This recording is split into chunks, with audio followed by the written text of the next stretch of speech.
Si Kristo ang ating buhay. Sinabi ng Panginoong Hesus, huwag mabagabag ang inyong puso. Sumampalataya kayo sa Diyos, sumampalataya rin naman kayo sa akin.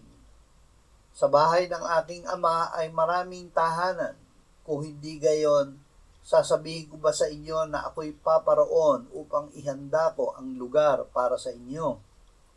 At kung ako'y pupunta roon at maihanda ko ang isang lugar para sa inyo, ako'y babalik at kayo'y tatanggapin ko sa aking sarili upang kung saan ako naroroon, kayo rin ay naroroon. Ako ang daan at ang katotohanan at ang buhay. Sino man ay hindi makakarating sa Ama kundi sa pamamagitan ko. Kung ako'y kilala ninyo ay makikilala rin ninyo ang aking Ama. Mula ngayon, siya'y inyong nakikilala at siya'y inyong nakita.